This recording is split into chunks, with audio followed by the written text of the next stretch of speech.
नायब सदर नून league Maryam Nawaz media से गुफ्तगू कर रही हैं। को इन्वॉल्व करके, पुलिस को इन्वॉल्व करके इन्होंने जो धांधली का मंसूबा बनाया था, वो उस मंसूबे को बनाने के बावजूद, उसको इम्प्लीमेंट करने के बावजूद, रियासती बदतरीन दहशतगर्दी के बावजूद ये बुरी तरह वहाँ से हारे हैं। और इधर से इनको अपनी आवाम की नज़र में अपनी स्टैंडिंग का पता चल जाना चाहिए। ये आटा चोर, चीनी चोर, गैस चोर, बिजली चोर, दवाई चोर, वोट चोर को किस तरह न सिर्फ डस्का से, वज़ीराबाद से, नौशहरा से, बल्कि पाकिस्तान के चारों सूबों ने आवाम ने इनको रिजेक्ट कर दिया और बुरी तरह रिजेक्ट कर दिया। अच्छा मैडम, ये बता दीजिएगा कि कल से मुस्तकिल तौर पे चैलेंजेस ये आ रहे हैं, बार बार तरीके इंसाफ की क़यादत कर रही है कि जो दोनों लोग। अच्छा, मैं एक और बात भी बता दूं, कल एक और वीडियो सामने आई, मतलब जो आप प्लीज़ डिस्टर्बेंस क्रिएट ना करें, आपकी मेहरबानी है, खामोशी इख्तियार करें।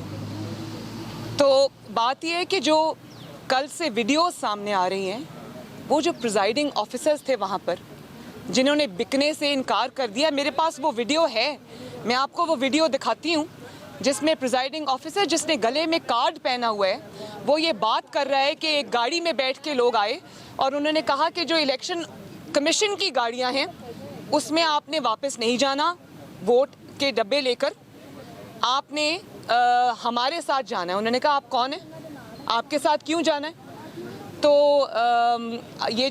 ये सबूत सामने आ रहे हैं, उससे तो ये खुल के सामने आ गए। और मैं इमरान खान वोट चोर का शुक्रिया अदा करना चाहती हूँ कि उसने अवाम को ये समझा दिया कि 2018 में इस एक डस्का के इलेक्शन के ज़रिए उसने अवाम को अच्छे तरीके से समझा दिया कि 2018 में किस तरह अवाम के वोट पे डाका डालकर इसको 22 करोड़ अवाम के ऊपर मुसल्लत किया गया। अच्छा मैडम, लेकिन एक पेज पे होने के बावजूद, तमाम इदारों की सपोर्ट होने के बावजूद, हर चीज़ पर कब्जा करने के बावजूद पाकिस्तान के अवाम ने इसको हर जगह से रिजेक्ट किया है। मैडम, ये इलेक्शन को आप कैसे देखती हैं? क्योंकि शुरू में पीडीएम का और खासतौर पर पीएमएल का फैसला था कि हम सड़कों पर आएंगे और पार्लियामेंट की सियासत नहीं करेंगे।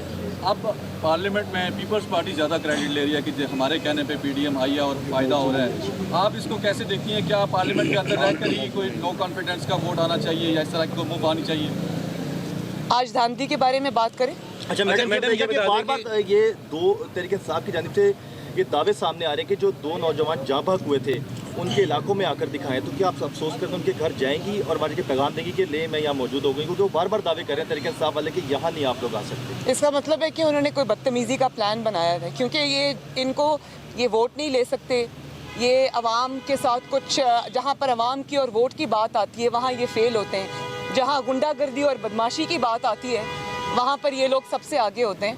तो इंशाल्लाह नाकाम होंगे, ऐसा कुछ नहीं होगा। अच्छा मैडम, ज़िमनी इंतखाबात के जो नताइज आए हैं उसके बाद सेनेट इलेक्शन भी अब आ रहे हैं, लेकिन मैं एक चीज़ और कहना चाहती हूँ कि अगर ये सीट इन्होंने 2 जाने चली गई, 2 जाने सिर्फ एक सीट की खातिर, क्योंकि इनकी बेइज्जती हो रही थी तो ये सीट लेना चाहते थे, नौशहरा से हार गए, वज़ीराबाद से हार गए, तो आखिर में सब धांधली चलाकर भी जब कुछ ना मिला तो 20 प्रिजाइडिंग ऑफिसर्स को अगवा कर लिया।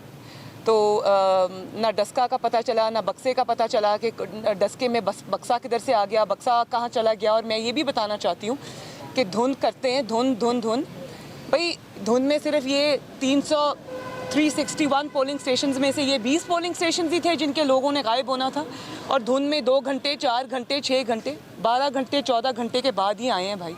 और जब ये आए हैं तो अचानक रिजल्ट तब्दील हो गया और सिर्फ इन्हीं 20 पोलिंग स्टेशंस का हुआ। तो इससे बड़ा सबूत और क्या है? आपने क्या बात की? सेनेट इलेक्शन आ रहे हैं, अगर ये मुझसे ऐसे हमसे मांग लेते ना, अगर मुझे ये पता होता कि इन्होंने 2 जाने नाहक ले लेनी है सिर्फ अपनी सीट की खातिर, तो मुस्लिम लीग नून डस्का की सीट वैसे ही इनको दे। अच्छा मैडम, सेनेट इलेक्शन आ रहे हैं तो अब जो नताइज आए हैं ज़िमनी इंतखाबात में, उसके बाद पाकिस्तान तहरीक इंसाफ के अरकान कौमी सूबाई असम्बली कोई आपके साथ राब्ते में आए हैं, वो अपनी जमात के हवाले से कुछ नाराज़ भी हैं? अवाम नाराज़ है, जब अवाम नाराज़ होती है तो अरकान भी नाराज़ होते हैं। ये जो अरकान होते हैं ना, MNAs होते हैं, MPAs होते हैं, इनको बहुत अच्छे से पता होता है कि पब्लिक पल्स क्या है, पब्लिक सेंटिमेंट क्या है। सबसे पहले इन्हीं को पता चलता है, क्योंकि ये लोग हल्के की सियासत करते हैं, अपने हलकों में जाते हैं, अवाम की बात सुनते हैं। तो अवाम ने जो फ़ैसला इस वोट चोर हुकूमत के ख़िलाफ़ दिया है, सबसे पहले उस फैसले का इनके MNAs और MPs को पता है। और ये वन टाइम एक चीज़ थी जो हो गई, जिसका नाम इमरान खान है, जिसको हमारे सरों पे मुसल्लत कर दिया गया। अब इनके MNAs और MPs को भी पता है कि अगला ना कभी पहले इमरान खान पहले आ सका, ना अब दोबारा आएगा। तो वो अपने अपने मस्कन ढूंढ रहे हैं इधर उधर और अपने पॉलिटिकल फ्यूचर जो है वो सिक्योर कर रहे हैं। मैं ये समझती हूँ कि बहुत जल्दी इनका शराजा बिखरेगा इंशाअल्लाह ताला। लीग का कारकुन जहाँ बहक हुआ है, उसके हवाले से कोई लीगल प्रोसीडिंग जो है वो कोई है? मैं अभी जाके मिलूँगी, बात करूँगी और मैं देखूँगी कि वो उनके हालात किस किस्म के हैं। फिर इंशाअल्लाह ताला मुस्लिम लीग नून ना सिर्फ उनको ओन करती है, अपने वर्कर को, उसकी फैमिली को, बल्कि उनके साथ हर तरह से हमारी मदद भी शामिल होगी। हम उनके साथ खड़े रहेंगे इंशाअल्लाह। मैडम, अब PTI के मुस्तकबिल क्या दिखती हैं? ना PTI है ना उसका कोई मुस्तकबिल है इंशाअल्लाह ताला। Thank you. नून लीग सदर मरियम नवाज डस्का रवानगी से पहले मीडिया से गुफ्तगू कर रही थी। एक्सप्रेस न्यूज़ से अब तक के लिए इतना ही। ताज़ा तरीन खबरों से बाखबर रहने के लिए विजिट कीजिए हमारी वेबसाइट express.pk। आप हमें फेसबुक और ट्विटर पर भी फॉलो कर सकते हैं।